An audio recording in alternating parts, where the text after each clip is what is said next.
Bismillahirrahmanirrahim. Assalamualaikum warahmatullahi wabarakatuh. My name is Adi Cahyono. Today we're gonna be talking about statistic, anything that integrate with statistic. Okay, let's get started. This is table of content. There are 7 points that we're gonna be talking or discuss. The first point is correlation studies, and the second point we're talking about t-test. The third point, we're talking about analysis of variance. The fourth, we're talking about test bias and differential item functioning or DRF and how to assess DRF. Next, we're talking about validity. After that, we're talking about reliability, including Cronbach's alpha and iterator reliability. And the last one, we're talking about normal distribution. Okay, why we must learn about this and why we must know about this? Because we are Muslim, and in Al-Quran, Al-Furqan, second verse, it mentioned that A'udzu billahi minasyaitonir rajim. Alladzi lahul mulku samawati wal ardi walam yattakhidh waladaw walam yakul lahu syarikum fil mulki wa khalaqa kulla syai'in faqaddarahu taqdira. And the meaning, he to whom belongs the dominion of the heaven and the earth, and who has not taken a son, and has not had a partner in dominion, and has created each thing and determined it with precise determination. In Al Furqan, second verse, Allah said that everything that He created, it all of them in a size it can be measured. So that's why as a Muslim we must learn how to counting, how to measure it. So if not, it means that we not obey about our God. So that's why we cannot be lazy to counting or how to learn statistic. Okay, that's the base on our Quran. That's why the reason that we must learn of statistic. At least we must know. Okay, now we're talking about the first topic, the first point. We're talking about correlation studies. What is correlation studies? Correlation studies are a type of non-experimental research where researchers measure two or more variables and assess the statistical relationship between them without manipulating any variable. The goal is to identify whether there is an association between the variable and, if so, how strong it is and in what direction. Now we're talking about the key concept. Correlation coefficient, a statistical value measuring the strength and direction of the linear relationship between two variables. The range from -1.0 to +1.0. Okay, this is the explanation. For +1.0, it means perfect positive correlation, while -1.0 it means perfect negative correlation. But 0, it means no linear correlation. Okay, for -1, it means when one is increase, the other is decrease. But for plus point 0.1, there is no, I mean like this, when one is increased, so the other is increased too. So that's the explanation. But for 0, the result is 0, it means there is no linear correlation. Now we're talking about common correlation coefficient. There are three uh, correlation coefficient. The first one is Pearson R. It means for interval of ratio variable that are normally distributed.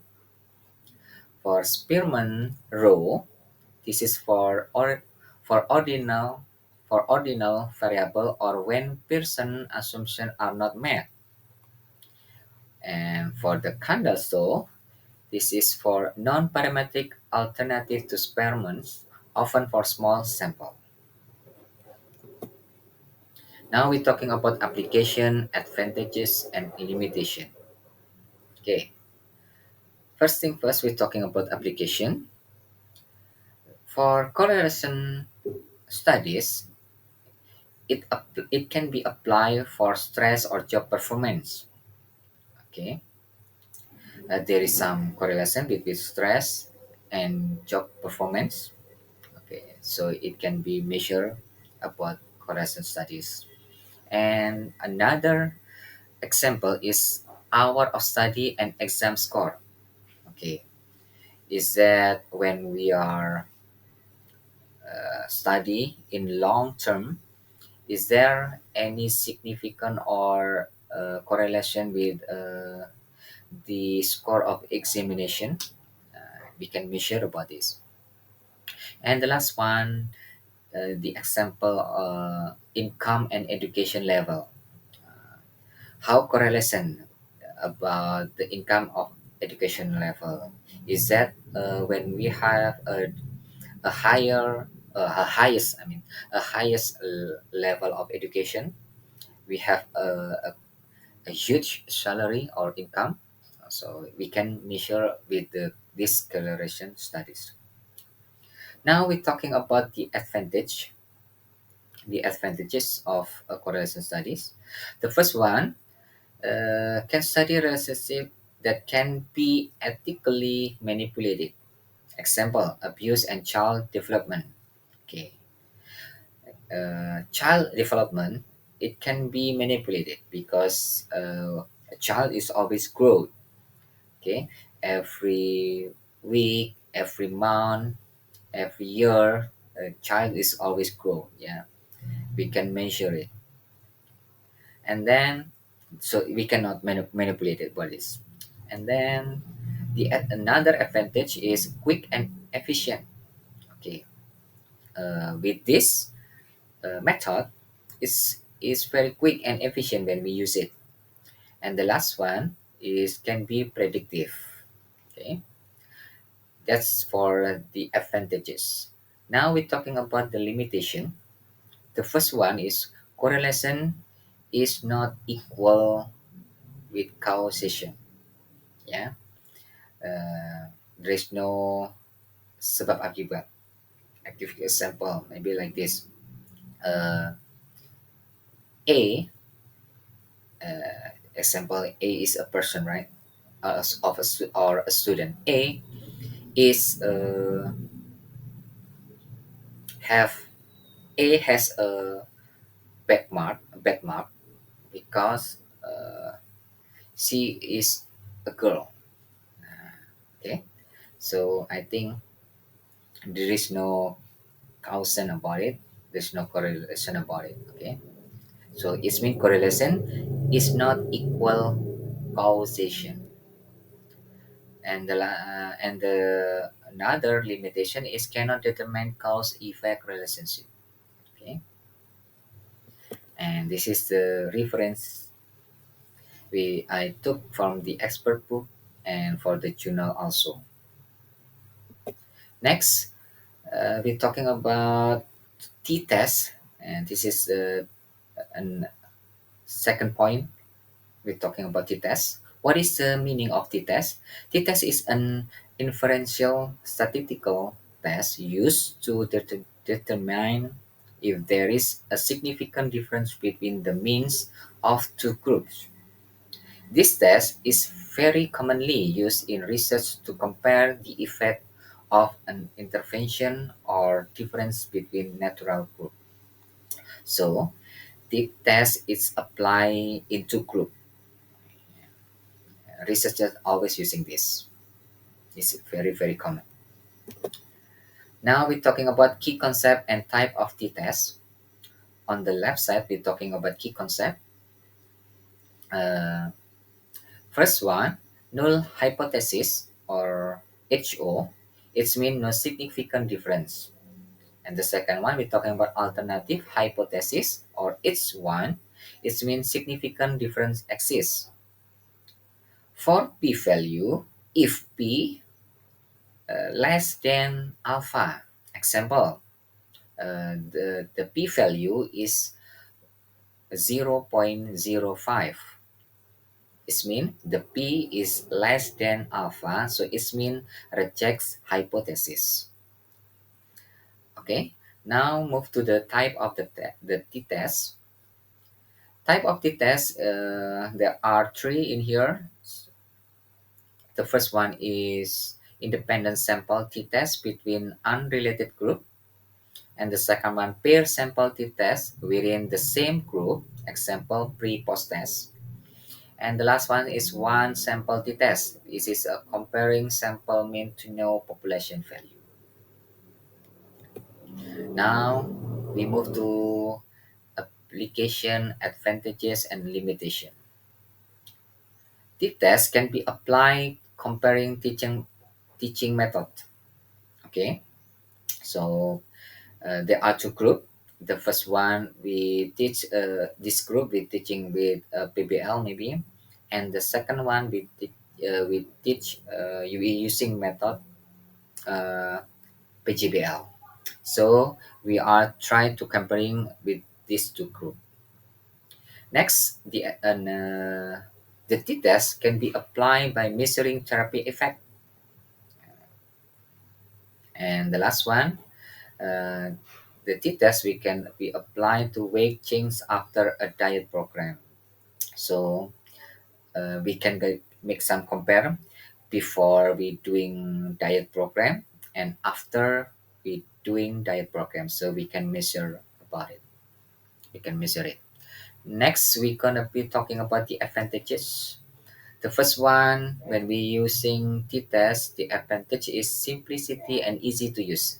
Very simply, very easy to use. And the second one, the advantage is widely accepted and used. Yeah. And then the third one, effective for small sample size. This is very effective only for a small sample size. And then next, the advantage is statistical significance testing. And the last one is different type for different scenario. So it's mean when we using different type, so it's gonna be use a different scenario either. Now we're talking about limitation. T-test have a limitation too. There are first one is assumes normal distribution, and the second one is limited to comparing two group. Yeah, only two group that we can compare using the t-test. And the third one is assumption of equal variance, and the fifth sorry yeah the four is sensitive to outlier, and the last one only test mean difference. This is the reference I took from the expert and the journal also. Now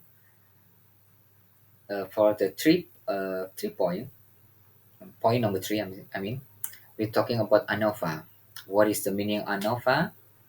ANOVA is a statistical test used to compare the mean of three or more groups.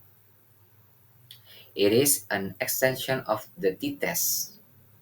While the t-test can only compare two groups, yeah, ANOVA allows simultaneous comparison of several groups. So this is uh, when we are talking about t-test like previous, the t-test is only for two group, but for ANOVA it can be more than two group. Yeah, we can multiply group. Okay, Next, we're talking about key concept and type of ANOVA. For the left side, we're talking about the key concept and type, just like one-way ANOVA, two-way ANOVA, and etc. And for the right side, we're talking about the assumption, dependency, normality, homogeneity of variance.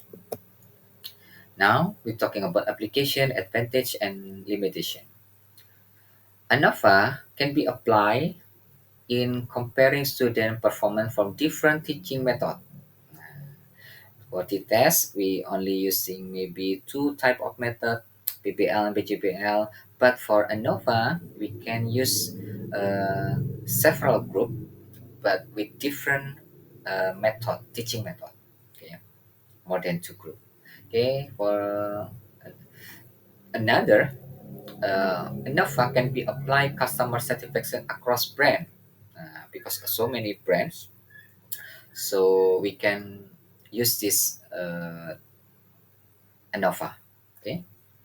And then the last one, we're talking about diet and exercise effect of the weight loss. We can use ANOVA too. Okay, now next we're talking about advantages. The first advantage is a lower compression of multiple group. That's that we talking about before. That it can be used multiple group. That's the advantage. And next is reduce error rate. Okay, and the third one, the advantage of ANOVA is flexible extension, and the fourth is the tag interaction effect, and the last one widely used and interpretable. Yeah. And next, we're talking about limitation of ANOVA. The first one is assume normality. The second one assume homogeneity of variance. The third one, it does not specify which group differ. And the fourth is sensitive to outlier. And the last one is require independence of observation. And this is the reference I took from the books is Tabachnik and Fidel 2019 and Field 2018, Keppel and Wickens 2004. Now we're talking about test bias and differential item functioning, or DRF. We have to break down. First, we're talking about test bias. Test bias refer to systematic unfairness in the use of tests that cause test result to consistently and systematic for of disadvantaged member of certain group. Example, based on race, gender, ethnicity, socioeconomic background, in in an unfair manner. Okay, so this is when we use race as gender is gonna be biased. Yeah. Now we're talking about different item functioning, or DIF. What is that? DIF is a statistical method to detect potential bias at the level of individual item in a test. An item is said to exhibit DIF if individual from different group, example, male and female, or minority and majority group, with the same latent ability level have different probability of answering the item correctly. And this is how to assess the IF. For the left side, we have to divide it into group. Yeah, the first one is IRT based method, and the second one non IRT method. Okay, for IRT based method, there are likelihood ratio test, or LRT, log square, radius test, parameter comparison. And for the non-IRT method, there are Hansel standardization method and logistic regression. Logistic regression. And this is the reference that I took from book and journal also. Now we're talking about validity. Okay, what is validity?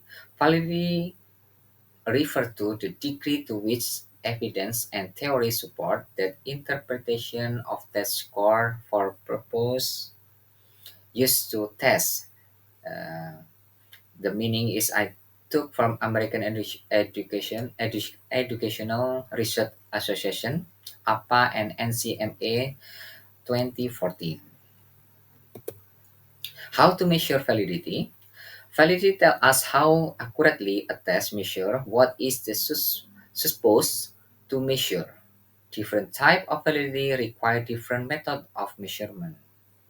There are five uh, that there are five type of validity. First, content validity. Second, construct validity. Third, criterion related validity. Fourth, response process validity. And the last one, consequential validity. Now we're gonna be break down one by one. First, we're talking about content validity. How to measure it? First, ask expert to review the test item. Use a blueprint or table specification to match item with learning objective. Example, teacher asks curriculum expert if there is exam question fully cover the required topic. Usually just qualitatively, not using statistic. And number two, construct validity. How to measure construct validity? First, use factor analyze to check whether items group together in expected pattern. Use correlation to compare with other tests. Convergent validity is high correlation with similar tests, and while discriminant validity low correlation with unrelated tests. Example, a motivation test should have strong correlation with other motivation tests, but weak correlation with unrelated trait like anxiety. Require statistic tools like SPSS, MOS, and LISREL. Okay, next we move to number three, criterion related validity. Type and how to measure. First, predictively validity. Predictify validity. Correl test score with future outcome. Example, entrance exam score versus future GPA. Concurrent validity. Compare test score with an already validated instrument at the same time. Example, a new anxiety scale versus clinic diagnosis. Use person correlation coefficient or R. Number four, response process validity. How to measure it? First, using allowed protocol, interviewer or eyes tracking. Check whether participant interpret and answer item as intended. And the last one, consequential validity. How to measure it? First, evaluate the impact, positive or negative, of using the test of student or society. Use survey, interview, or impact studies. Okay, now we're talking about reliability, including Cronbench alpha and inter-rater reliability. Now we have to break down either. First, we're talking about reliability. What is reliability? Reliability is degree to which test score are consist, dependable, repeatable under condition that do not change. This is the meaning according to Crocker Algina 2008. What is Corban's alpha? Corban alpha is a measurement of internal consistency, how closely related a sets of items are as a group. It estimates how well the item in a test measure the same construct. This is the meaning according to Korban 1951. Now, what about interreliability? Interreliability is referred to degree of agreement of consistency between two or more observed orators when evaluating the same thing. This is according to MC Hub 2012. Interreliability is the level of agreement among readers. It is give a score of how much homogeneity or consensus exists. This is the key of type. Okay, we're talking about Cohen kappa, place kappa, intercorrelation coefficient, or ICC. And this is a reference that I took from the book and article also. Now the last one, we're talking about normal distribution. What is the normal distribution? The normal distribution is the most important distribution in statistics. It describes data that cluster around the mean in a predictable pattern. This is according Moore DS 2018, right? This is the K characteristic, okay? Symmetrical curve, mean, median, mode, and shaped by two parameter. Mean is mean, center of the curve, standard deviation, width and spread of the curves. Okay, I think this all. So the point is based on a Quran, Al-Qamar, verse of 49, it mentioned, A'udzu billahi minasyaitonir rajim, inna kulla shay'in khalaqnahu biqadar. And the meaning is, indeed, all things we created with predestination. So, once again, uh, Allah, God is always create everything in a size, with a size. So, it's mean it can be measured. So, that's why, as a Muslim, we must learn how to measure, how to counting, how to use statistic when we analyze some data. Okay, I hope uh, it can be help. My explanation can be help our knowledge. I'm sorry if there's some mistake because I'm still learning. So once again, thank you for your opportunity. Akhirul kalam. Thank you. Wassalamualaikum warahmatullahi wabarakatuh.